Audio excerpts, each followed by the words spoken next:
What's up, guys? It's me, Christian Rodriguez, and I'm in the process of reading this book called Principles by Ray Dalio.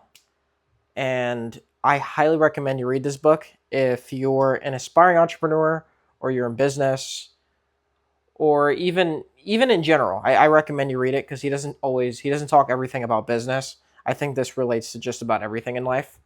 And yeah, I'm just going to talk a little bit about what I've learned from it so far and what I think you can benefit from this book and why you should read it. Right? So, the first thing that I noticed from this book that he talks about really like building the right organization, right? Being an orchestrator. He always talks about not just hiring, he talks about hiring people, but hiring the right people for the team. And he says the issue is that most companies tend to use resumes and they do it based off of someone's resume. He said that hasn't really worked for him, and if anything, that's also caused them to have bad hires for the team, right?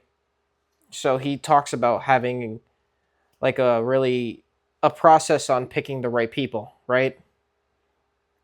On picking the right people who share similar values, who are actually a right fit for the team, right? And he does things a little bit differently. And to be honest, like he's a billionaire, so you might as well listen to him, right? Another thing that I noticed in the book that I really loved and enjoyed, and this goes with just about everything. He talks about failure, right? Because failure is, failure is a very painful experience. It's not something that you want to experience. It's not something that you want to, you know, deal with. It's not something that like it doesn't feel good, right? Like anyone who says failure feels good is a complete liar. But he talks about failure being a part of success, right? Like you can't be successful without failing, right? The most successful people throughout history have failed countless numbers of times, right? And he talks about it because he uses evolutionary evolutionary history to talk about it. He says basically an organism in a new environment is either forced to adapt or to die, right? They have to die or adapt. And in order to adapt, you need to get used to the environment. You probably have to do certain things. You probably have to gain new strengths, right? You have to find out what your weaknesses are. And then you have to either outsource that weakness to someone else or turn that weakness into a strength. And that's what he talks about, right? He articulates it far better than I do, and it's he articulates it better, but he also just gets more in depth with it too. But I highly recommend you read it for that because this is a very, this is something that I think everyone faces as well. Everyone tends to struggle with, there's always one thing that stops a person from reaching their goals or reaching where they want to go, right? And they may not see it because everyone views themselves very objectively, right? Everyone has a hard time seeing like their blind spots, right? So sometimes you really have to examine yourself. You have to examine your weaknesses. You have to examine like why things aren't working the way you want it to work. And then you start realizing, oh, okay, maybe my skills insufficient in this, or I suck at this, I suck at that, or I keep making mistakes in this, right? You write it down because when you write things down, it's easier to track it, right? And when you're tracking it, you can control it, right? When you're tracking something, it's easier to control what's going on versus if you're just guessing, right? You can't just guess. So Ray Dalio talks about how, you know, figuring out what your weaknesses are and using it and figuring out how to solve that problem because you need to attack that problem head on. So it's not that failure is good. He says that failure followed by a person doing the same thing without actually evaluating what happened is terrible. It's the worst thing. Then failure is a really bad thing, right? But if another person fails and they accompany it with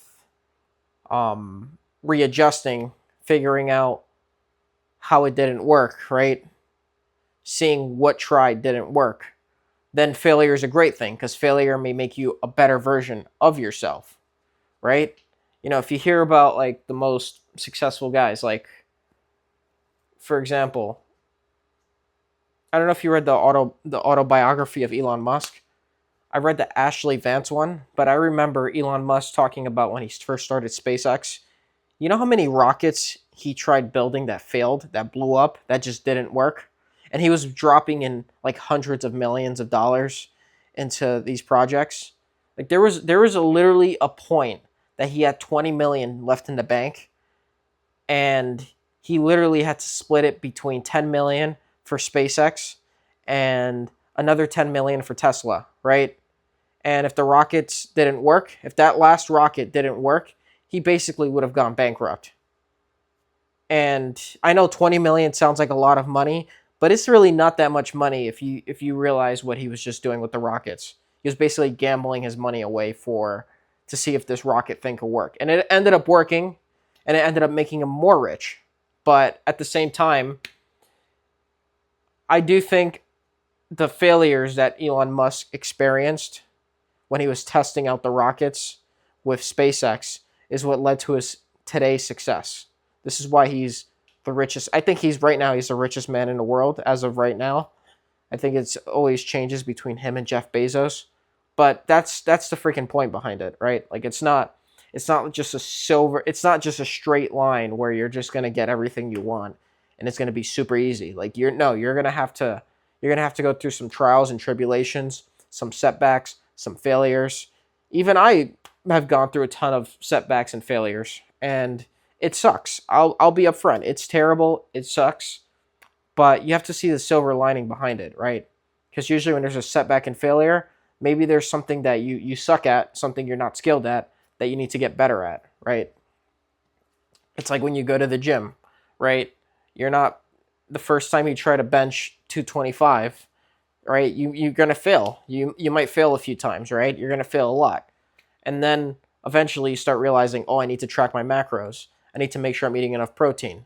I need to slowly build up to this weight, and then suddenly you can start repping out 225 because you've built up the foundation behind it to be able to withstand that weight in your bench press. Now that's just an example of it, but the point is be okay with failure. Don't be afraid of failure, because another thing Ray Dalio mentions in his book is that a lot of students who have very great grades, maybe they were straight A students in high school and college, those students actually have a very hard time dealing with failure, right? They just have a hard time dealing with it versus someone who didn't do too great in school, because that's just it doesn't work the same way, right? Like it just they avoid failure, right? They're not used to dealing with failure because they've won in school. They've been validated to be a very smart person, but it's not very transferable when it comes to dealing with failure and recovering from it. That's really what I'm saying. And obviously there's a lot more to the book. It's a great read, right? I highly recommend you just take a look at the book, read it. It's not a short read, but it's a great book. It'll change your mindset on, business, things in life, like dealing with failure, and yeah, and a lot of good things like that. I hope you guys enjoyed. Subscribe. I'm going to keep creating more content. Take care.